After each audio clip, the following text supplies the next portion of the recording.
The suspects in Madison Brooks' case are still waiting on a court sentence. Find out the charges one of them faces. Also, the NOPD just launched a new safety campaign. Parades tonight might get rained out. I'll have your weather forecast in just a couple minutes. All this and more. The Maroon Minute starts now.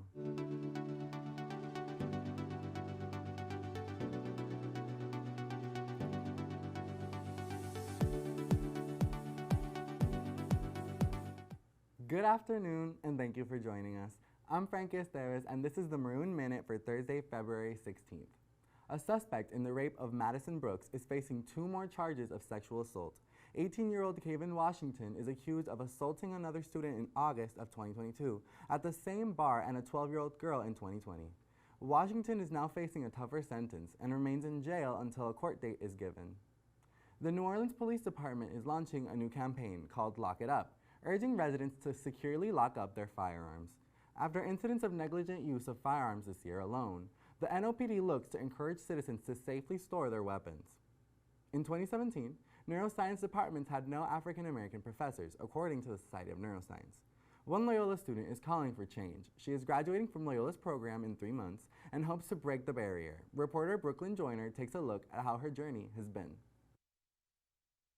I felt like an imposter. I felt like I couldn't go to these people that were in positions of authority because I didn't want to be perceived in a certain way or looked at as just the black girl. Even though there are black students that are majoring in neuroscience, China Dix feels there's not enough support from faculty. It has not been the most, welcoming environment. That's because in her 4 years at the school, she has not seen a black person host a research seminar until now. People to connect with someone who looks like them or someone who's had maybe similar experiences to them. Neuroscientist Angelina Dukes was invited by Kate Yergel, Loyola's director of neuroscience. Because we do have a lot of black majors, and I want to make sure that we're reaching them. I've never had a black professor in any of my science courses. Professor Yergel recognizes the lack of black faculty and guest speakers. The department has recently prioritized diversity in its hiring process. How are they thinking about these issues in not just their lives in general, but in their research and how they would interact with students of color? Dukes is the founder of Black in Neuro, an organization that uplifts students like China to feel supported in this predominantly white field. As we're going from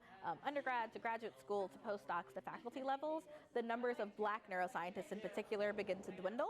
And that is very disheartening for a lot of different reasons. And that's why China feels encouraged by the effort, so that students who come after her can have a better experience. If you have black students and you have students that are persons of color, then you need to have people that represent those students as well. This is Brooklyn Joyner reporting. Duke suggests Loyola reaches out to students in black communities when they are younger to create interest and awareness about neuroscience. The crew of Muses is scheduled to roll tonight at 6:45 p.m. The parade starts on the corner of Magazine Street and Jefferson Avenue, right down the street from campus. Floats will run all the way to Chapatulas and St. Joseph Street. The bad weather has officials wondering if the parade will happen. Eve McFarland has your weather. Hi, yes, so we got what you're looking for. According to the Loyola greenhouse, it is very warm and muggy right now. As you can see, it is 75 degrees, and we are already close to the expected high of the temperature for the day. Right now, we are also not expecting any inches of rain. However, later, we are going to be expecting in the next 24 hours 0.4 inches of rain. So make sure to bring your umbrellas and hold on to them tight, because you don't want to be floating away like Miss Mary Poppins. As well, we are expecting a little bit of high gust winds later on tonight. That's why the crew of Muses is so concerned with parading for the night. And as well, make sure to bring some raincoats for the rain and enjoy the night. Make sure to be ready for the weather. And back to you, Frankie. Thanks, Eve. Make sure to stay up to date with weather and parade schedules through the WWL or WDSU Parade Tracker apps. There's just 1 day left of class before the carnival break. While parades bring throws and treats, they also bring loads of trash.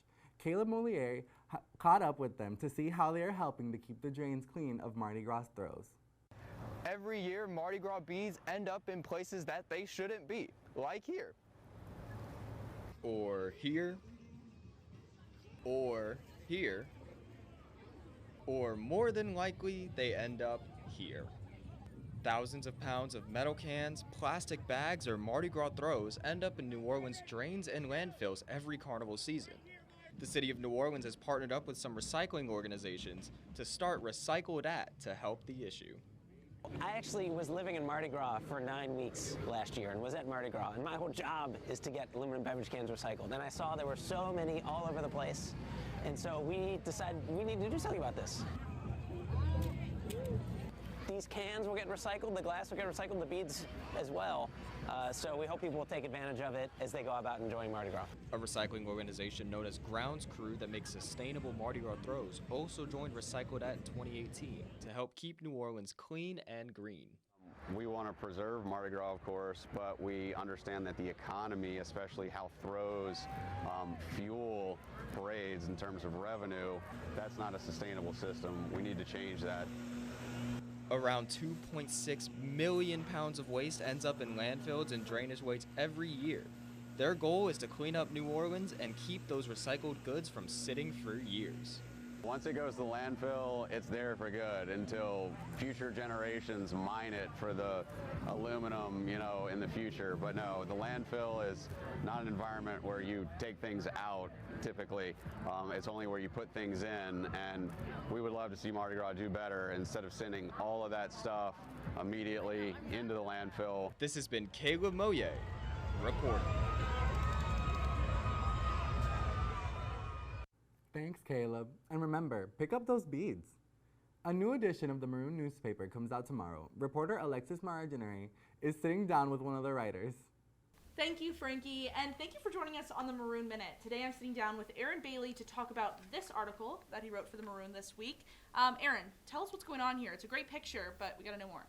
So, Dr. Alicia Bork, who is the interim executive director for student affairs, she gave a talk during Catholic Studies Night about Charlene Richard and her legacy on Louisiana.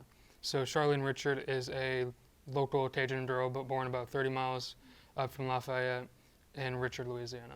Her gravesite has been visited by thousands of people, and one time there was a mass held there with about 4,000 attendants. Her legacy has inspired both people in Louisiana and in New Orleans specifically. For example, Mr. Jordan Jones said that it has inspired people and bolstered people's faiths. And she is currently in the process of possibly becoming a saint, and we have had delegates from Rome come over into Richard, Louisiana to compile relics and evidence, and that is going to soon be given as a plea to the Vatican to make her possibly become a saint.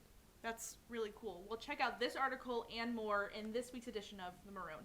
For now, reporting from downstairs, I'm Alexis Horton. See you later. Thanks, Alexis. I look forward to reading it. Throughout the month of February, we're celebrating Black history. Today's historical figure is Maya Angelou. Angelou was an American poet, singer, memoirist, and civil rights activist who is recognized for her long number of plays, movies, and television shows spanning more than 50 years. Also, Angelou published 7 autobiographies, 3 books of essays, and several books of poetry, one of them called I Know Why the Caged Bird Sings, which made literary history as the first nonfiction bestseller winner by an African-American woman. And that's the news for now, Wolfpack. Be sure to download the Maroon app to stay up to date with all Loyola news. Have a great day and an amazing break!